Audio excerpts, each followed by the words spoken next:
जय हिंद साथियों, welcome to my channel. I hope आप लोग बहुत अच्छे होंगे। आज हम लोग पढ़ेंगे टेंस। तो सबसे पहले हम लोग टेंस पढ़ते हैं। टेंस जान लेते हैं। टेंस कितने प्रकार के होते हैं? टेंस 3 प्रकार के होते हैं: present tense, past tense, future tense. तो इसके 3 भाग होते हैं। पहला होता है प्रेजेंट टेंस।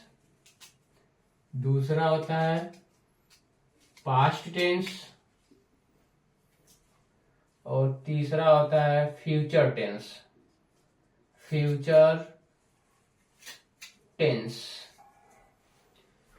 प्रेजेंट टेंस को वर्तमान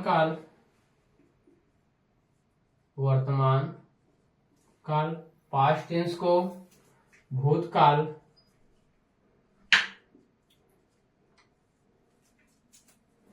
और फ्यूचर टेंस को भविष्य काल कहते हैं। ये 3 टेंस होते हैं। इन तीनों के 4-4 भाग होते हैं। पहला होता है प्रेजेंट टेंस का। प्रेजेंट टेंस के 3 भाग होते हैं। पहला प्रेजेंट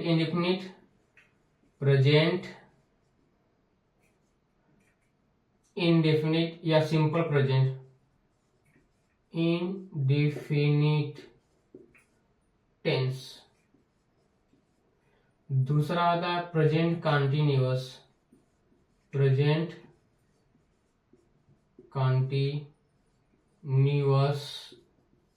टेंस। तीसरा होता है आपका प्रेजेंट परफेक्ट टेंस। ठीक है। तो प्रेजेंट के 4 भाग होते हैं। तो चौथा आ जाता है आपका प्रेजेंट परफेक्ट कंटीन्यूअस टेंस। ठीक है। तो प्रेजेंट के 4 भाग: प्रेजेंट इंडेफिनिट टेंस, इसको सिंपल प्रेजेंट टेंस भी कहते हैं, present continuous tense, present perfect tense, present perfect continuous tense. ठीक है। तो सबसे पहले हम लोग पढ़ेंगे प्रेजेंट इंडेफिनिट या सिंपल प्रेजेंट टेंस। तो उसको जान लेते हैं और उसकी पहचान क्या है, इस सब के बारे में जानते हैं। ठीक है। तो इसको इरेज करते हैं।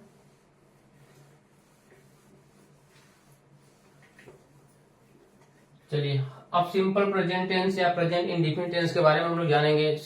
पहले इसकी क्या पहचान होती है, इसको जान लेते हैं। तो हेडिंग बनाइएगा कि प्रेजेंट इंडेफिनिट के पहचान। यहाँ पे हेडिंग लिखेगा पहचान होता है इसका, इस टेंस के वाक्य के अंत में ता है, ती है, ते हैं आदि शब्द लगे रहते हैं।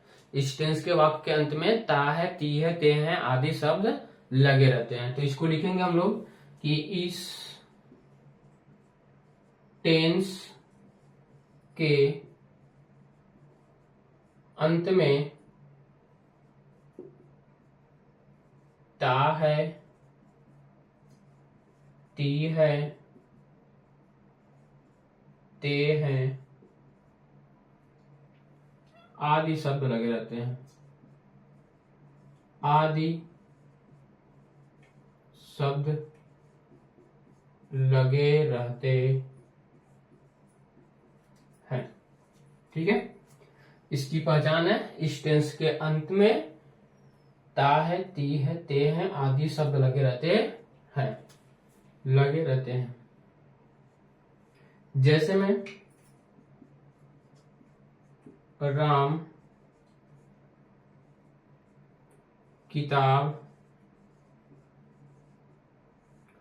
पढ़ता है। राम किताब पढ़ता है। अब लास्ट में आ गया ता है, तो इससे हम पहचान लेंगे कौन सा टेंस है, प्रेजेंट टेंस है। इससे क्या पहचान लेंगे हम लोग कि ये कौन सा टेंस है, प्रेजेंट टेंस है। ठीक है। तो इस पहचान को लिखिएगा और फिर उसके बाद फिर आगे हम लोग इसको नोट डाउन करिए। उसके बाद फिर इसके नियम जानते हैं, कैसे बदलते हैं इसको। ठीक है।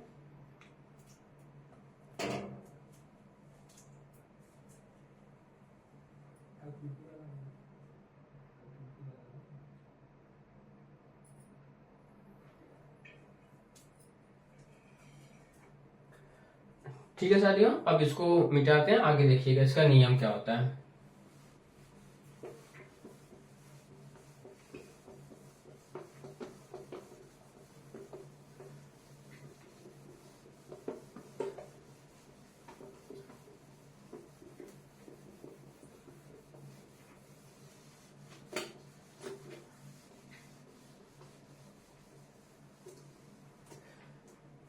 अब प्रेजेंट इंडेफिनिट टेंस को अंग्रेजी में अनुवाद कैसे करते हैं उसके नियम जान लेते हैं। तो नियम लिखिएगा, इसका नियम है, नियम इस टेंस का अंग्रेजी में अनुवाद करते समय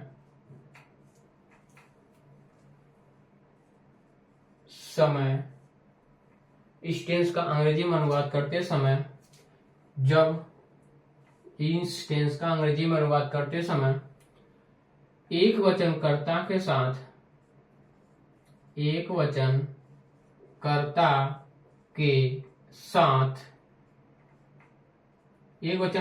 साथ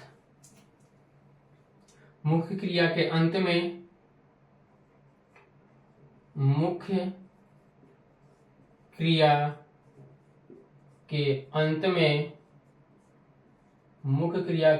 में यस या ईएस जोड़ देते हैं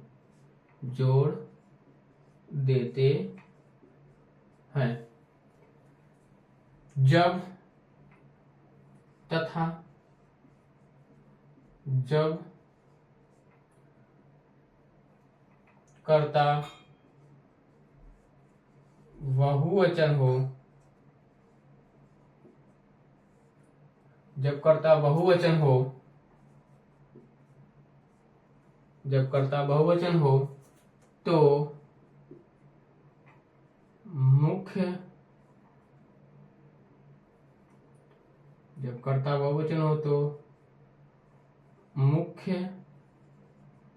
क्रिया के अंत में यस या ईएस नहीं जोड़ते हैं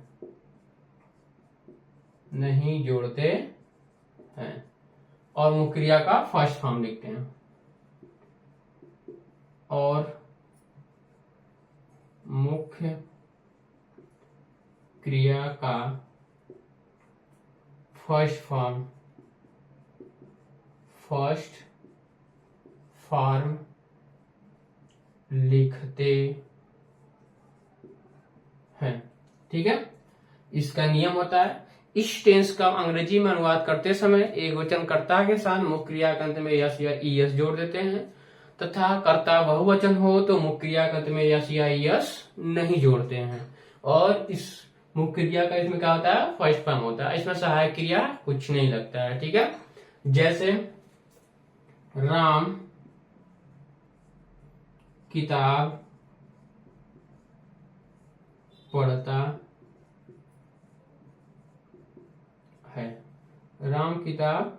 है, अब ये क्या हो गया, अंत में आ गया ता है, तो हम पहचानेंगे कौन सा टेंस है, प्रेजेंट इंडेफिनिट है या सिंपल प्रेजेंट है। ठीक है, सिंपल प्रेजेंट हो गया। अब उसके बाद हम लोग क्या करेंगे, अब इसको ट्रांसलेट करेंगे। तो ट्रांसलेट करते समय नियम लिखेगा, इस सेंटेंस का ट्रांसलेट करते समय एक वचन कर्ता के साथ मुख्य क्रिया के अंत में यस या ईएस जोड़ देते हैं।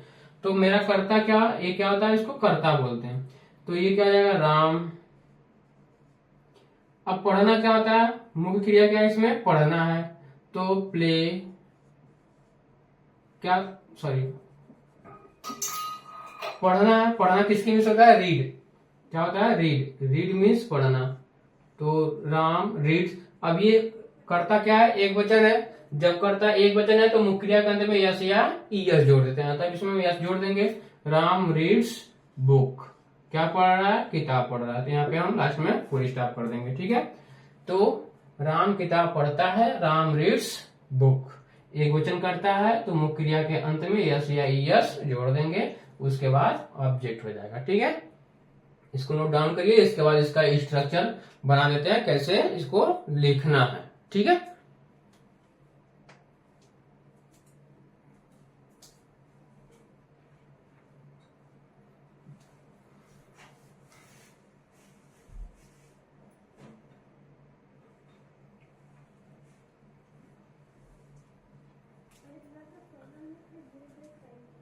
चलिए ठीक है, इसको रफ करते हैं, उसके बाद थोड़ा इसका स्ट्रक्चर देख लेते हैं।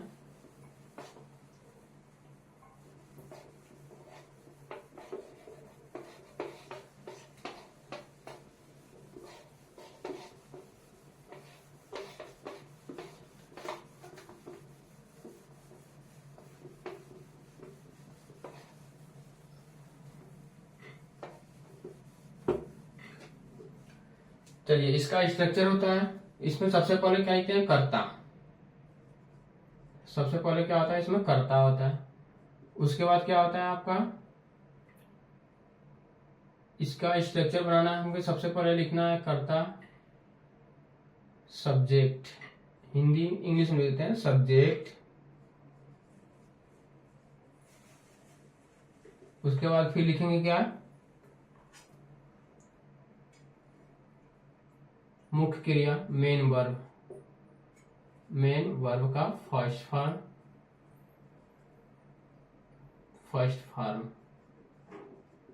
मेन वर्ब का फर्स्ट फॉर्म। उसके बाद फिर क्या कर देंगे, ऑब्जेक्ट। उसके बाद अदर वर्ड।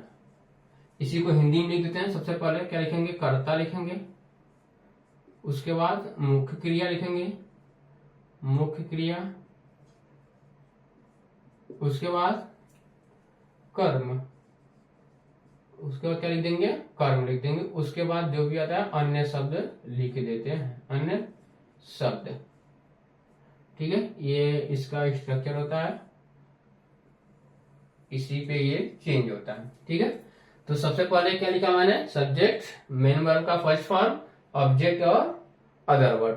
उसी के अनुसार हिंदी में क्या है, सबसे पहले कर्ता लिखेंगे, उसके बाद मुख्य क्रिया, उसके बाद फिर कर्म, उसके बाद फिर अन्य शब्द। ये क्या होगा, ट्रांसलेट हो जाएगा आपका इंग्लिश में हिंदी को। ठीक है, तो जैसे यहाँ पे अभी मैंने एग्जांपल दिया था, एक एग्जांपल और देते हैं। लड़के क्रिकेट खेलते हैं।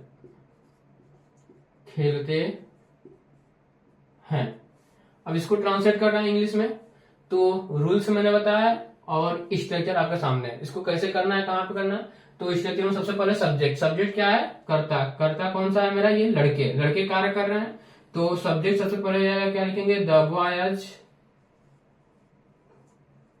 बॉयज। उसके बाद मेन वर्ब, मुख्य क्रिया। मुख्य क्रिया क्या है, खेलना, तो मुख्य क्रिया का फर्स्ट फॉर्म होता है, तो प्ले मीन्स खेलना। अब इसमें यस या यस लगाएंगे नहीं, क्योंकि ये क्या है आपका, अब सब्जेक्ट बहुवचन है, लड़के ढेर सारे हो गए, बॉयज। जब क्या बताए थे, नियम बताया था अभी, कि जब कर्ता बहुवचन हो तो मुख्य क्रिया के अंत में यस या यस नहीं लगता है, तो यहाँ पे हम यस या यस कुछ नहीं लगाएंगे। उसके बाद क्या हो गया, कर्म, ऑब्जेक्ट। ऑब्जेक्ट क्या कर्म कर रहे हैं सब, क्रिकेट खेलने का, तो क्या होगा, क्रिकेट, CRICKET, क्रिकेट। उसके बाद कुछ बचा नहीं, और यहाँ मेरा क्या होगा, ट्रांसलेट बन गया। ठीक है, आज के लिए इतना ही। उसके बाद इसको एक बार रिवीजन करिएगा, फिर से एक बार दो बार देखिए, आसानी से समझ में आ जाएगा। ठीक है, वीडियो अच्छा लगे तो लाइक और सब्सक्राइब जरूर करिएगा। ठीक है, धन्यवाद।